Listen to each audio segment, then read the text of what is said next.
Good morning students. परीक्षा को ध्यान में रखते हुए अब हम हर चैप्टर का वो एक समरी बना कर दूंगा, जैसे हम कर सकते हैं रिवीजन एट ए ग्लैंस और वन शॉट रिवीजन। आप कम समय में उसको स्टडी करें, will be benefited, sure you will get better marks, very good marks in exam in less time. तो be have smart studier, smart study करें और कम समय में मैक्सिमम आउटपुट लें। तो देखिए, उसके लिए मैं आपको पहला चैप्टर से स्टार्ट कर रहा हूँ, electric charges and fields. Electric charges and fields. देखें, हम पहले सबसे पहले देखें characteristic of charge. Characteristic of charge ये हमारा डिपेंड करे कैरेक्टरिस्टिक ऑफ चार्ज। चार्ज हमारा कैसा है? चार्ज अगर रेस्ट पर है, मीन्स वेलोसिटी अगर जीरो है, तो हमारा क्या होगा? Only electric field will be there. Sometime 1 marks in 1 marks question, 1 marks question में कई बार क्वेश्चन रहता है। चार्ज अगर यूनिफॉर्म मोशन में है, यूनिफॉर्म मोशन माने v कांस्टेंट अगर है, और हमारे लिए क्या होगा? तो हमारा both electric field and magnetic field. But if charge particle will be variable, accelerated better to say, if charge particle is accelerated, we can say that v variable, then we can have electric field, magnetic field along with and EM radiation. First book में हमारे सब है, electricity भी है, magnetic भी है, EM waves भी है। तो कब क्या होगा ये हम शॉर्ट में देख सकते हैं कि कब हमारे लिए क्या होना चाहिए। दूसरा हमारा है कैरेक्टरिस्टिक ऑफ चार्ज, या हम कह सकते हैं properties of charge. Short point देखें, कभी कभी आ जाता है टू प्रॉपर्टीज ऑफ चार्जेज, तो केवल हम प्रॉपर्टी शॉर्ट में देख लेंगे, प्रॉपर्टीज ऑफ चार्जेज। चार्ज की प्रॉपर्टी क्या होगी? देखिए, एडिटिव नेचर। चार्ज को हम ऐड कर सकते हैं क्योंकि स्केलर क्वांटिटी है। एडिटिव नेचर, जैसे -3q + 5q, this will be equal to 2q. Next will be your conservation of charge. Conservation of charge. Conservation of charge means we can say that total charge before rubbing must be equal to total charge after rubbing. So charge will be conserved. Third will be, we can say that quantization of charge. Quantization of charge. Quantization of charge means while rubbing, when electrons are transferred, then we can say that transfer of electron always occurs in whole number. It do not occurs in fraction. The Q will be equal to plus minus ME. And fourth really important thing will be charge do not depend on velocity. Very important point. Charge do not depend upon velocity. Very important point. So we have seen this. What when there will be field, electric field, when there will be magnetic field, when there will be both, and what will be the properties of charges. Next we can see the methods of electrification. What are the methods by which electrification takes place? Short में पहले basic को देख लें ध्यान से, एक बार समझ लेंगे तो हमारे लिए बहुत सारा काम हो पाएगा। जैसे हमारा देखें मेथड्स ऑफ इलेक्ट्रिफिकेशन, इसको थोड़ा ध्यान से समझेंगे। मेथड्स ऑफ इलेक्ट्रिफिकेशन, इलेक्ट्रिफिकेशन थोड़ा इसको डिटेल में देख लेंगे क्योंकि इससे हमारा आगे बहुत सारा काम है। इलेक्ट्रिफिकेशन पहला हमारा हो गया, देखें रबिंग मेथड, या हम इस तरह से शॉर्ट में अगर छोटे में बना मिलेंगे तो देखने, ये हमारा हो गया, देखें रबिंग मेथड। ये हमारा हो गया, देखें rubbing method. Rubbing method means when two bodies are rub together. Rubbing method, when two bodies are rub together, one body while rubbing, or we can say when two body rub together,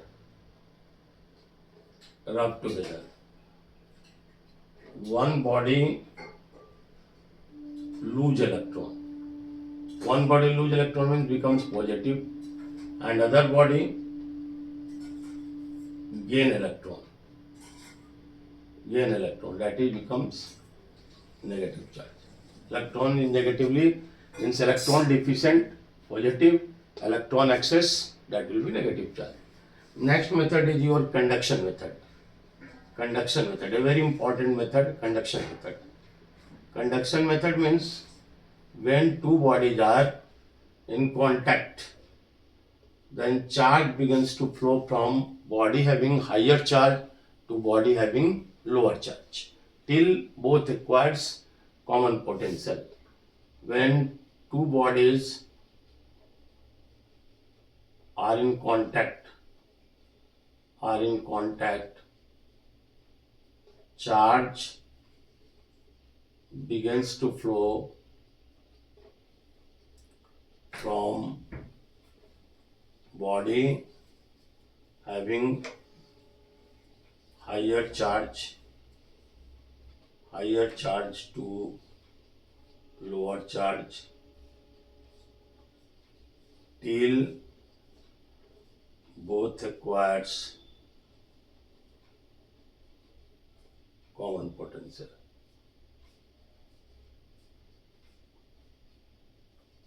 देखिए यहाँ पर जैसे हमारे पास दो body है, तो इसको समझने के लिए देखें, बहुत इंपॉर्टेंट हमारा है, हम इसे मिटा दे रहे हैं, जगह की थोड़ी शॉर्टेज है, उसको ध्यान में रखते हुए देखें।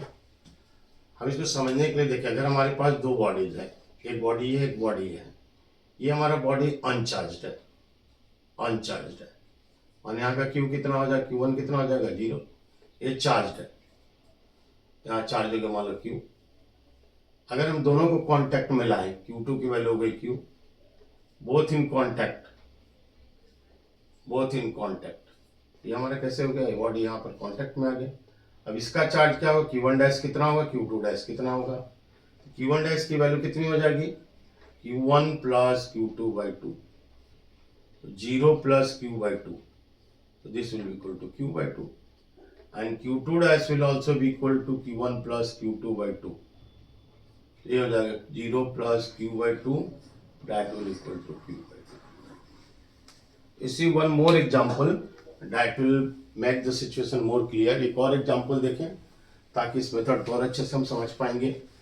ये क्वेश्चन हमारा NCERT बुक्स में भी पहले था, देखें, और इसको समझने के लिए इसी का कॉन्सेप्ट को हम यूज किए हैं।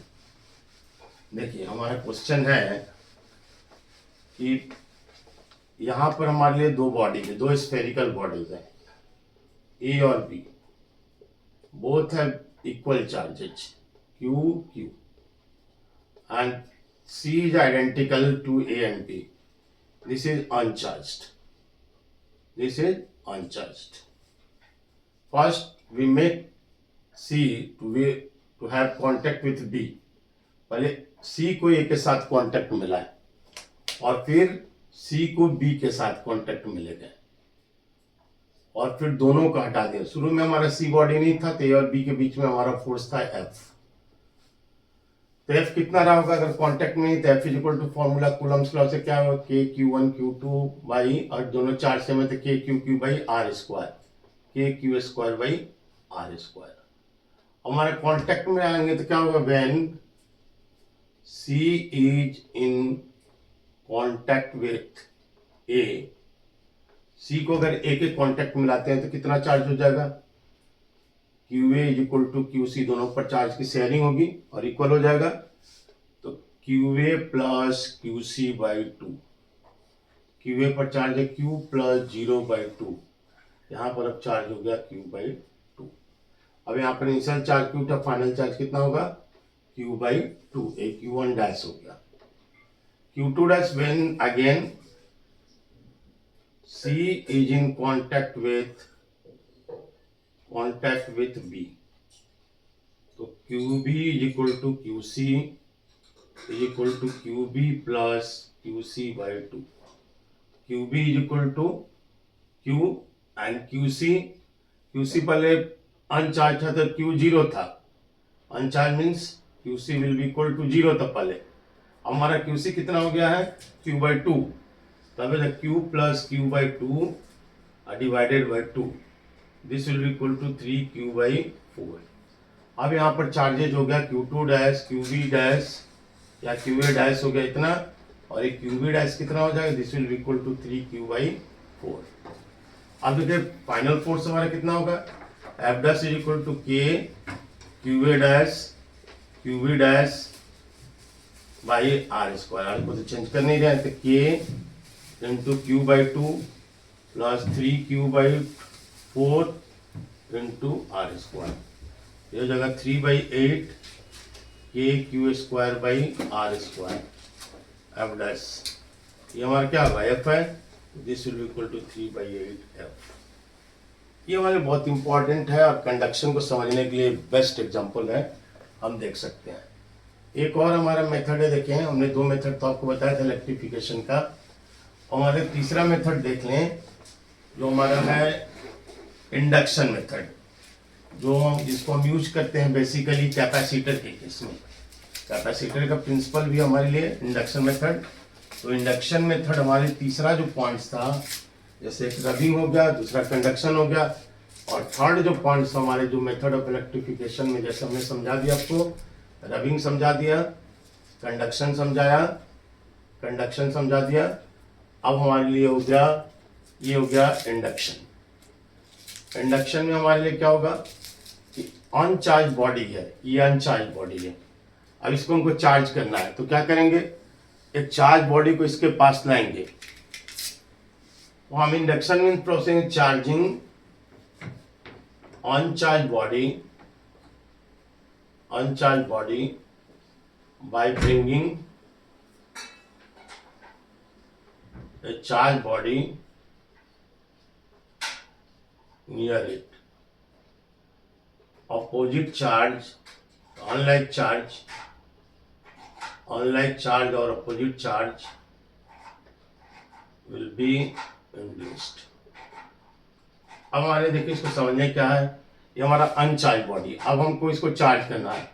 एक हमने ग्लास रॉड ले लिया या कोई पीले चीज ले सकते हैं, हमारा माइनस है, यहाँ पर मान लो प्लस है, तो माइनस है तो क्या होगा, यहाँ पर चार्ज क्या इंड्यूस्ड होगा, माइनस है तो यहाँ पर पॉजिटिव चार्ज हो जाएगा, यहाँ पर इस कंडक्टर पर हमारे लिए पॉजिटिव चार्ज इंड्यूस्ड होगा। ये हमारा हो गया इंड्यूस्ड चार्ज, मान लो हो गया Q डैश, और ये क्या हो गया, ये हो गया charge on the body, charge on charge body, ये हो गया हमारे लिए Q।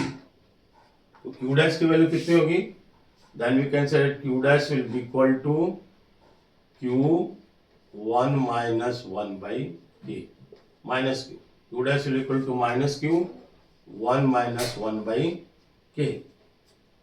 और ये हमारा क्या होगा, ये क्या हो गया, charge on, this will be induced charge, this will be induced charge, and this will be charge on charge body, और K will be dielectric constant। ये हमारा मेथड ऑफ इलेक्ट्रिफिकेशन हो गया, और अगर ये 3 चीज को हमने ठीक से समझ लिया तो हमारे लिए इजी हो जाएगा। Okay students, if any comment you can write, next we will see in next lecture।